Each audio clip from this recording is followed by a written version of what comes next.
Everybody say, why we want to talk about a Confederate statue?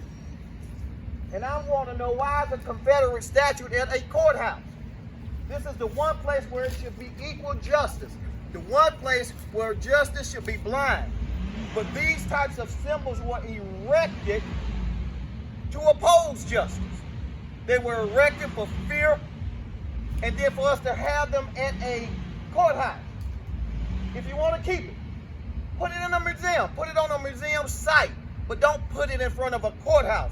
Because what it does, when a black man like me has to walk by this, to walk into the courthouse, the first thing I know is that I'm not going to get treated fair here. That's what I know and understand. And then what I know is that the individuals on the inside of here, what they can do is look out at it and know that they don't have to treat no damn body fair. This is a symbol of racism. They say it's a symbol of heritage. What heritage are you talking about? Because I assure you, my forefathers don't believe it's a heritage that they are happy about.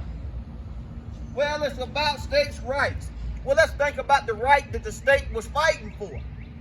They was fighting for the right to keep slaves. So is that the heritage that we are proud of? Is that the heritage that we want?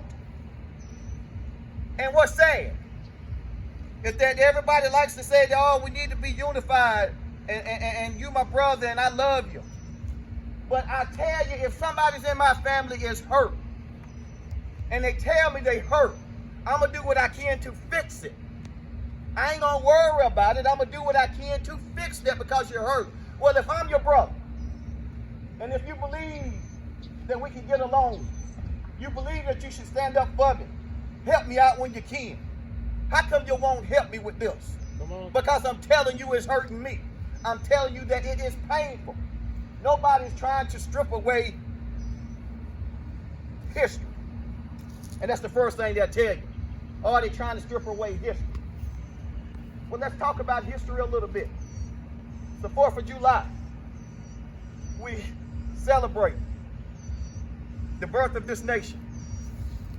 And from my understanding, when the Constitution was written, it done something unique. It said a person that looked like me wasn't a full man. Let's remember that. The very day that we are celebrating is the day that it was put in paper with a pen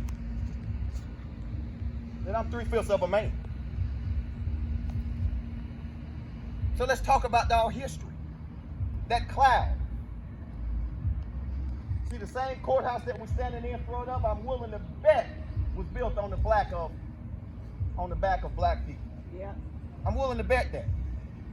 And even with the rhetoric that's coming from the White House, don't matter what your political philosophy is, we know that there was slaves that built that same White House. Yep. There's a dark cloud over this country and over this nation. It has been over this nation for more than 400 years during slavery. But if we keep on...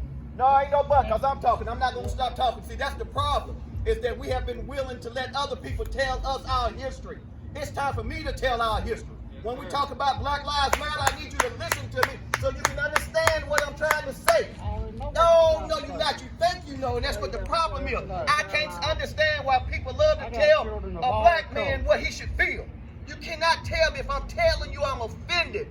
Be a true brother and say, what can I do to stop the offense? If you hurting, what can I do to help you not hurt?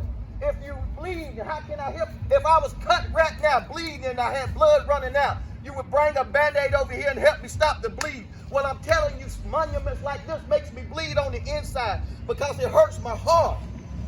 Help me heal. We keep talking about we don't want to see a divided country. Well, I'm telling you, symbols like this is what divides the country. But you're not willing to help because you don't want to listen. You keep trying to tell me what should offend me instead of me telling you what should offend me. Listen to me, because it is hurting me.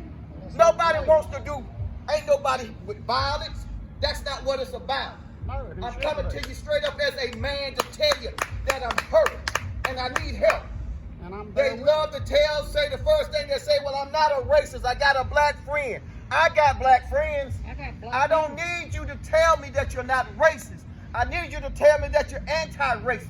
That means anytime racism rears its head, we cut it I off. don't want none. We cut it off. It all needs to be cut off. Exactly. These monuments are history to teach us not to repeat history. We These don't need to repeat anything. If our kids don't know about this, it's going to repeat itself. If our children don't know about why they were erected. Well, See, now, and let me finish. Now I sat there and listened, and I really should, and I gave you too much then. Our children need to know why they were erected. See, these statues, and you can look at the dates, they were not erected after the Civil War. If there's so much pride in them, why they weren't erected after the Civil War? They wasn't. They wasn't erected after the Civil War. No. You know why? Because they were erected no reason behind the Civil War. You love to talk about it and tell that if I take a knee, I'm disrespecting the flag.